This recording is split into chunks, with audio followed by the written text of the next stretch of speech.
Welcome to Passionate World Talk Radio Network, a wholly owned subsidiary of Global Media Network LLC.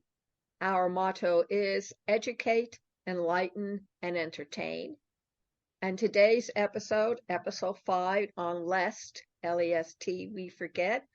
We're starting the month on International Women's Month, and we're talking about human trafficking with women and girls all over. Lillian Cauldwell will start giving you an outline, followed by Betsy Wurzel, who will discuss a guest she had on last year, who wrote a book about human trafficking, since that's what he did for a living. And rounding up the discussion will be Lisa Skinner, who will be talking about homes that have been set up within the California area where she lives to help these ladies and girls get reacquainted with normalcy so that they can go back out into the work world. What did I learn when I looked up human trafficking? Well, if you go into Google, there are a lot of pages devoted to it. But I decided to go through the United Nations has a page on human trafficking. And the first thing they give you is the definition of what they consider human trafficking is all about. And according to them, it is the act of gathering, moving, receiving, or keeping human beings by threat, force, coercion, or deception for exploitative purposes, which for taking advantage of, since I'm having trouble with words today, purposes of sex, prostitution, other forms of sexual of taking advantage of, forced labor or service, slavery or forced labor as slaves, which is similar to slaves, servitude, or the removal of organs, which is quite prevalent now. It also includes if any person, whatever their gender, and that includes transgender as well, is brought against their will, without information, or coerced by someone who thinks they're superior or somebody who's in power over them, and they become a victim. And this also includes, ladies and gentlemen, illegal labor migration. It begins with the African slaves. When the white man decided to buy the slaves, tribes who have lost in war.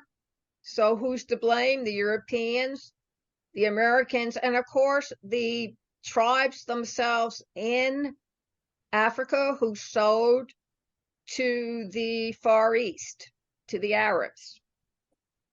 So that's when it started. In 1807, the British passed a law against slavery. It was against the law to own a slave, buy a slave, sell slaves. In 1820, this perked me up, the U.S. banned slavery. 40 years before they got to it officially with Abraham Lincoln in the 1860s with the Civil War. Once they stopped importing black slaves, they started importing and exporting white slaves. And white slavery is the procurement of white people by use of deceit, force, or drugs, a white woman or girl that is taken against their will and sold into slavery. By 1899 through 1902, the International Conference Against White Slavery was brought about by an equivalent to the United Nations. In 1904, another agreement for the suppression of white slave traffic was signed. and it ensured that any of its victims could be helped so they could get back into society.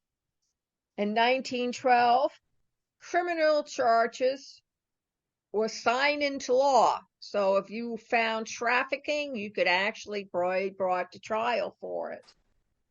By World War I, the League of Nations, of course, was formed by Wilson. And they, in 1921, they put another international convention for the suppression of trade for women and children. 33 countries signed it. In World War I, they still continued with human trafficking. They didn't do anything about it, even though it was against the law. But it's once you start something like that, it's difficult to break it up. In 1949, the UN had another convention on the suppression of human trafficking, and this time 66 nations signed it. And then during the next 51 years, organ harvesting and labor traffic was added to it. So think about that, ladies and gentlemen.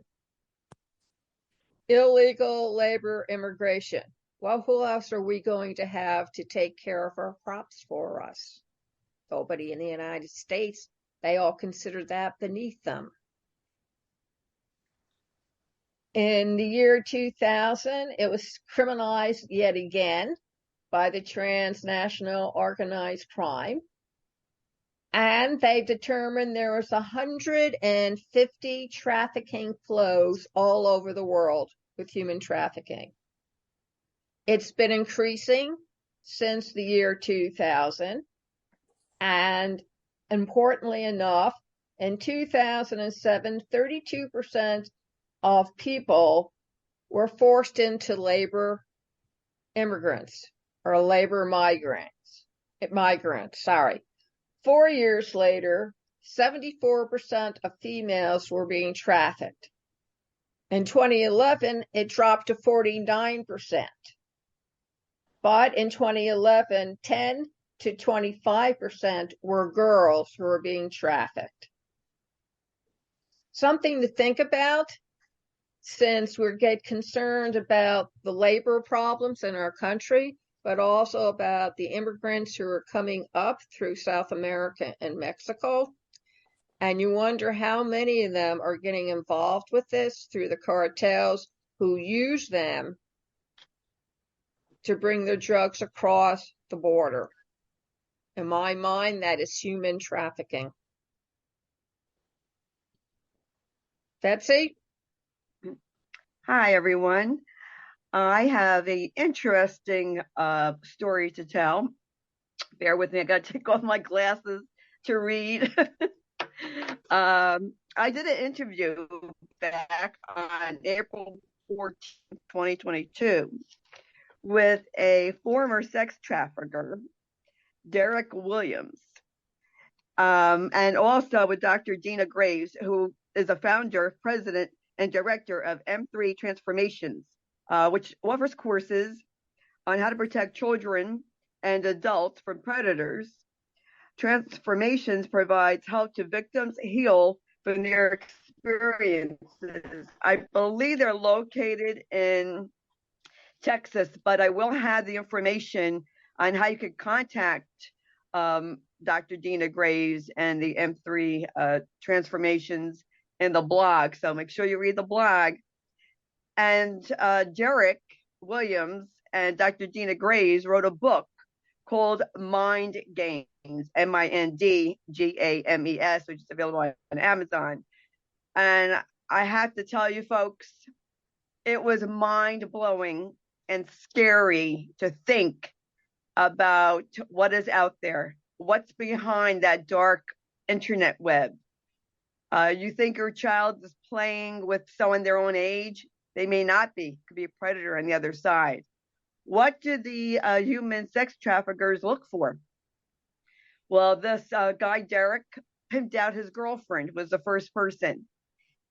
she was being sexually abused at home, and he said, well, you might as well get paid for it. What they do, their mindset is to look for women or girls, and probably boys, that are vulnerable, that are from abusive homes, that are looking to fit in, that are looking to be accepted. And they go lurking on Facebook, on Instagram, in malls.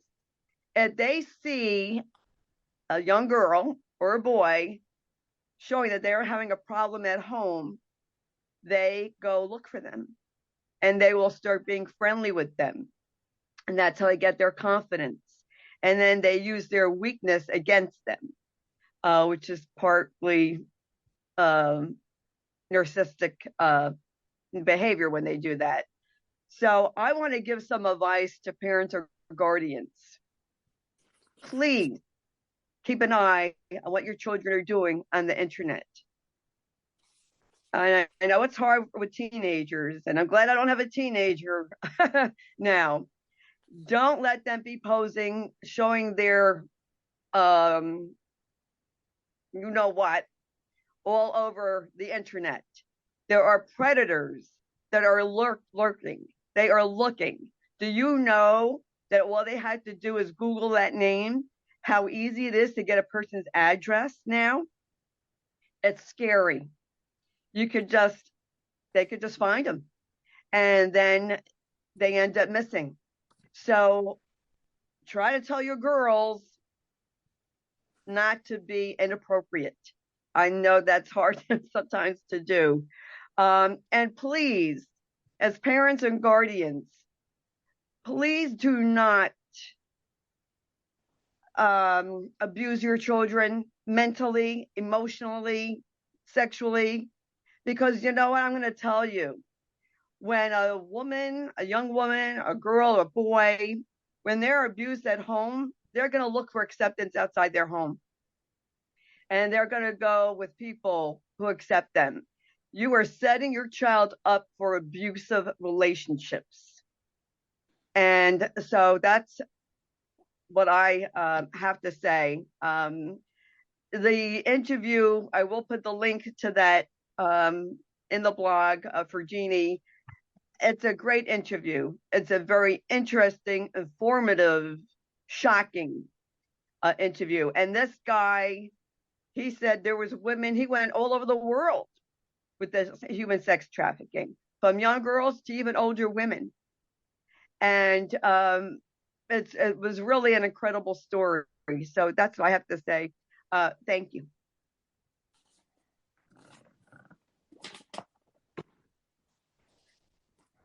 Okay. Hi, everybody. This is Lisa Skinner. I have to say that I also uncovered some unbelievably mind-blowing information on human trafficking that I want to share with everybody. And what I discovered, unbeknownst to me, because I have believed that human trafficking really was about exploiting young girls and boys for sex.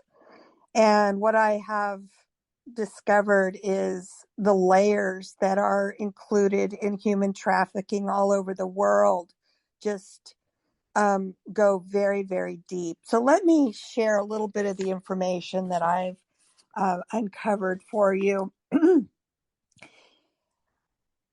There actually right now are more human slaves in the world today than ever before in history. 80% of those sold into sexual slavery are under 24 years old, and some are as young as 6. A human trafficker can earn 20 times what he or she paid for a girl, provided the girl was not physically brutalized to the point of ruining her beauty. The pimp could sell her again for a greater price because he had trained her and broken her spirit, which saves future buyers from the hassle. A 2003 study in the Netherlands found that on average, A single sex slave earned her pimp at least $250,000 a year. Although human trafficking is often a hidden crime and accurate statistics are difficult to obtain, researchers estimate that more than 80% of trafficking victims are female, and over 50% of them are children. According to a 2009 Washington Times article, the Taliban buys children as young as 7 years old to act as suicide bombers. The price for a child suicide bomber is between $7,000 and $14,000. We've heard of those child suicide bombers, but for some reason I was under the impression that they were either volunteering or their parents were volunteering them. Well, they're very much a part of the human trafficking antics. UNICEF estimates that 300,000 children younger than 18 are currently trafficked to serve in armed conflicts worldwide. So they're using them for military purposes. Most human trafficking in the United States occurs in New York, California, and Florida. I live in California. I've been here most of my life. I grew up here, and I have been very aware of the human trafficking severity that goes on in this state. According to the United Nations Children Fund, which is UNICEF, over the past 30 years, over 30 million children have been sexually exploited through human trafficking. Belgium, Germany, Greece, Israel, Italy, Japan, the Netherlands, Thailand, Turkey, and the US are ranked very high as destination countries of trafficked victims. Family members will often sell children and other family members into slavery. The younger the victim, the more money the trafficker receives. For example, a 10-year-old named Geeta was sold into a brothel by her aunt. The now 22-year-old recalls that when she refused to work, the older girls held her down and stuck a piece of cloth in her mouth so no one would hear her scream as she was raped by a customer. She later contracted HIV. Human trafficking is one of the fastest growing criminal enterprises because it holds relatively low risk but has very high profit potential. Criminal organizations are increasingly attracted to human trafficking because, unlike drugs, humans can be sold repeatedly. Human trafficking is estimated to surpass the drug trade in less than 5 years. It is primarily men who are driving human trafficking, specifically trafficking for sex. I have a lot more information and facts to share with you that I can pick up on perhaps our next episode, but I also want to share with you that there are federal services available for individuals who have experienced human trafficking. I used to belong to an international organization called Seroptimist. It's a women's organization that their sole purpose is to better the life of women and girls in many, many aspects. We did a lot of different fundraisers and projects for the betterment of women and girls' life. And again, I'm here in California, and I was aware of a rehabilitative home, a rehabilitation home that was set up actually right here in my county for the surviving sex trafficked girls who were rescued from their plight. And we were asked to help mentor these girls. So there is an organization that has the National Human Trafficking Hotline. I unfortunately don't have the number, but their organization is based on the trafficking of human beings for sex, and really to increase the awareness that it's happening right here in our communities all around us every day. It's an industry that generates billions of dollars annually, and it exploits some of the most vulnerable people in our society. It's called Refuge for Women, and they provide a safe place for women and girls who are victims of sex trafficking. And while this problem feels international in its scope, it's very much a local issue. In fact, it is happening in your community right now. Have no doubt about that. This is a major crisis that's going on. And their motto is to end human trafficking one woman at a time. They are the nation's largest housing program for victims of human trafficking and sexual exploitation. They say that sex trafficking is a $10 billion a year industry in the United States alone. And this is really a sad statistic. 80% of its victims end up back on the street without a safe recovery home. Only 12 states have only one house offering safety and recovery. 16 states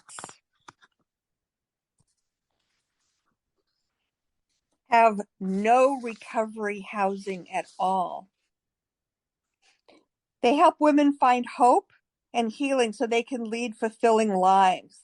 They provide education. When a woman understands what she is worth more than what she has been told, she can start to see a future worth fighting for. They stand with the women they serve for as long as it takes.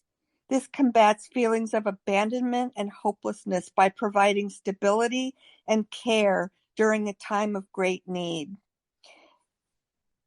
Their social enterprise, called Survival Made, is helping women learn valuable skills and discover their unique gifts so they can provide for themselves and their families, break the cycle of poverty, and live fulfilling lives. These are some of the things that they teach and work with these survivors in these recovery homes and prepare them with life skills so they can eventually move on and start a life of their own. They create jobs and build the confidence of their survivors. So I think my personal experience with one of these recovery homes was unbelievably impressed with their commitment and what they are doing for the girls who have survived being sexually trafficked. I mean, I can't even imagine the repercussions that would have on somebody physically and socially and psychologically. And there are many of these homes, but obviously not enough. So we really need to, pray that they will continue to grow these recovery homes for people in this situation. But they do exist out there. I've got one right here in my backyard, and they are just a wonderful organization. There's several organizations. I just told you about the biggest one that will help the survivors of human trafficking. So I'm not sure if y'all were aware that it is as big of a problem as it really has turned out to be, but don't kid yourself, because it is. And it, according to what I've read, it's getting worse and worse and worse. So we all need to keep our eyes and ears open and pay attention out there. There are a lot of girls teenage girls, younger girls that are victims of sexual trafficking right now that are so afraid to come forward or to try to escape or to get somebody's attention for help because they're afraid of the consequences they will suffer if they're caught trying to alert somebody for help. Thanks for listening. Talk to you next week. Thank you all very much for listening to today's episode 5 of Human Trafficking with Women and Girls, and indirectly celebrating International Women's Month. Next week, we'll be talking about, Betsy? Women in the workplace. Well, women in the workplace and why women are more severely treated by their women bosses than by men. If you have any questions or you have some stories or something to share about what we discussed today about human trafficking, you can reach Lillian Cauldwell at PWRNetworkLLC@gmail.com. And the article she took this from was The Hankering for history.com/history-of-human-trafficking. But you can also just look up human trafficking and be overwhelmed by the plethora of information that's out there, because this is nothing new. And man, it's always man, isn't it? Men seem to take advantage of a woman's weakness and then use it to sell it on the open market. So the next time you see a girl or a woman running down the street, maybe partially clothed or without shoes, or they're shrieking or pounding on the window, go and find out. I know that a lot of this human trafficking has happened under people's noses because it's so ordinary to see a teen girl come out looking unkempt, dirty hair, schlocky clothes. But ask yourself, is this an ordinary teen or somebody's being held against their will? Betsy, where can people reach you? My email address is Sloan, SLOAN, Betsy, BETSY 31 @gmail.com. And I forgot to mention when I was speaking, I get on my email disgusting porn. And these are women supposedly in the neighborhood, young women. I even think young girls. And I'm thinking, like with the show today, where are they getting these girls from, these women? They are being sex trafficked. It is in my neighborhood. It is in my area. And I'm in New Jersey, so New York isn't that far away. But it is a huge problem. So I want to remind everyone, please treat your children kindly. Thank you. Lisa? I just want to add one more comment. Pay attention. Pay close attention to what your children are doing, who they're talking to on the internet.